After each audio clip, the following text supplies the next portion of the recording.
If there's one thing that I love about Baldur's Gate 3 and Dungeons and Dragons is the immense pressure that you can feel in boss fights and taking on the bosses themselves in these amazing battles. Sometimes you know what's coming and other times you don't. Stick around and find out what we got to offer. Sometimes it takes a failure or two to learn exactly what strategies you're going to need to win these boss fights, and that's what we're going to show you today. What's up everybody, I'm Dank, thanks for stopping by the channel. Like I said before, in today's video, we are going to go through how we defeated Orin with our strategy that we devised after a failure or two. So stick around, check out the first TPK, and then we're going to walk through step by step the key moments in how we took down Orin and using a not so conventional strategy, but it was one that our barbarian, Karlach, actually came up with, and it turned out to be the correct strategy in the end. So before we get started, let's hit that like button, hit that subscribe button, turn on notifications so you catch all of our future videos and live streams. Thanks for stopping by and enjoy the video. I think you're gonna witness one here. Well, I'm dead now anyway. Like dead. Yeah, there it is. All right.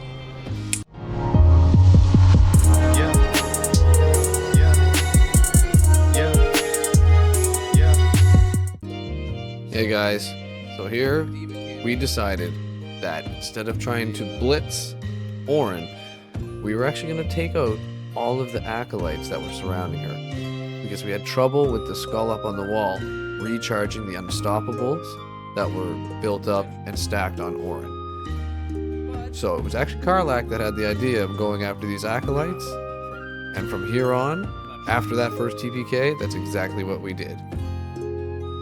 Alright, so here, decided to cast Hold Person, give us that advantage of those auto crits, and there was one acolyte, and there was one NPC that came with Orin that we had to deal with as well, so it never hurts to get crits on them as well, because they were the ones that could damage. One thing about these acolytes is they couldn't damage you, but they also had Sanctuary cast on them. Here's an example of the skull recharging Orin and giving more of those unstoppable charges.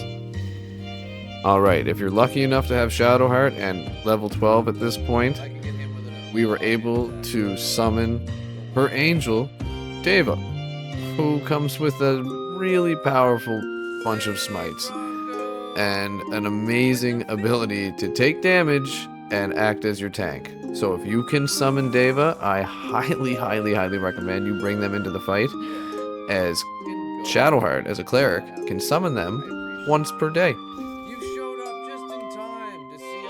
Alright, here we got Deva, acting as our tank, standing in front of them, taking the hits, and we're very thankful for it.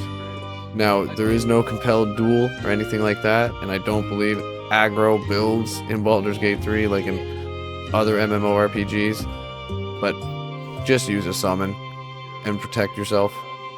Now here, in an attempt to knock these acolytes off of the platform, as that would be a much easier method than burning them down, I had some smoke powder bombs in my inventory. So this is another thing that you can use to try and damage them or knock them off. Either way, you're going to get some results, which is better than nothing. Now here is why I love Gertie so much. He has 8 levels of Wizard and 4 levels of Rogue. So having 2 bonus actions on every turn plus that action can be very helpful using either class.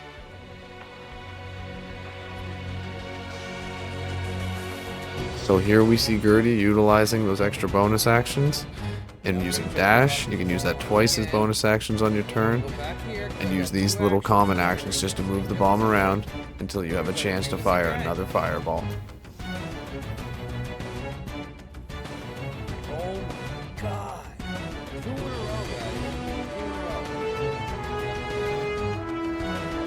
There's our boy Gertie, knocking down some more acolytes with another big fireball blast. And because I am under the effects of a bloodlust potion, eliminating that acolyte gave me an additional action which I now use to attempt to take out another acolyte. But because of that sanctuary I mentioned earlier, you cannot directly target them.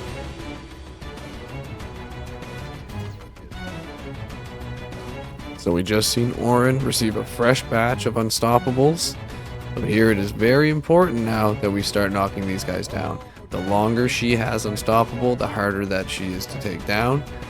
So now we're going to drop another fireball. I do believe this one's at 4th level, because we got to start taking these guys out one shot, either by knocking them off the platform or using our big spells, because we can then use our mix of melee and cantrips to burn her down at the end.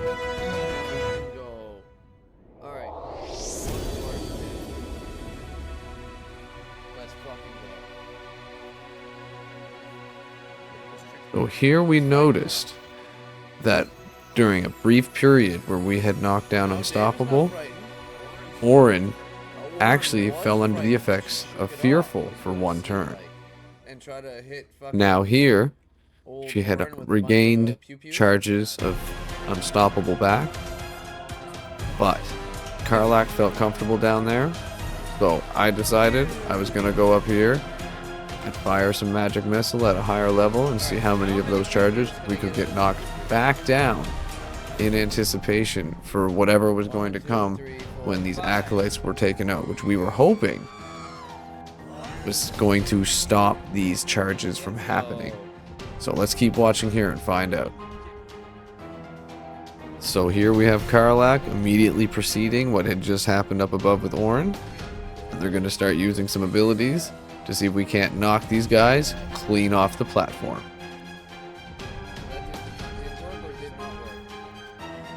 Minor delayed action, but pretty cool nonetheless. And one more acolyte down, and one step closer to what we hope is going to be the reduction of the Unstoppable. Now, with every enemy we take out, these charges are going to start coming back faster and faster. So it's really important that we get everyone knocked down and then focus all fire back on Orin, because they do regenerate health at the end of every turn, so you have to watch out for that. But everyone in this party is level 12, and as you just seen right there, Karlach knocked off one more acolyte into the chasm of death, and now it is time to turn our fire all towards Orin. And we did notice that the skull had disappeared from the wall at this point. So Karlach's hunch was right. Taking out those acolytes eliminated that power. And we kind of thought something was up with the auras that was around them. So we went for it. And here I think was a level 4 magic missile, which eliminated the remaining unstoppable charges on Orin. So now we kind of had her right where we wanted her. We had no more acolytes to deal with, no more crowd control to deal with, and it was just a home stretch now to take her down.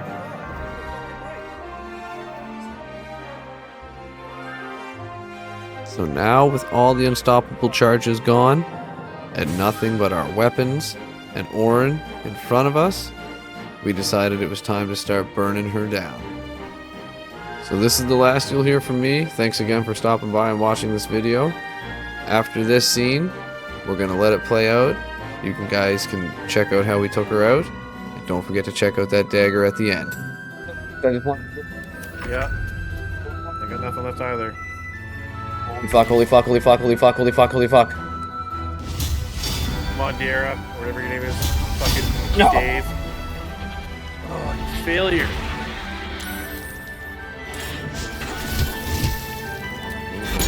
Yes, use the protective words. Yeah. Yeah. Get away from me, get away from me, get away. Get away, get away. Bitch. Fuck. Oh, you God, son of a it. fucking fuck. Okay. Help me up, help me up. Okay. I have had enough of this fucking bitch. Durnas is stable. Thunder. No. Boom! Thunder, How about another level one, 2. bitch? Come on. Yes. Oh my god! If you don't mind picking Shadowheart and Durnas up. You just take all the stuff? Yeah. Or did So thanks again for stopping by, everybody. Check out the stats on the dagger. Lots of other good gear with her too. So hopefully you can use some of these tactics to win your battle against Orin. yeah.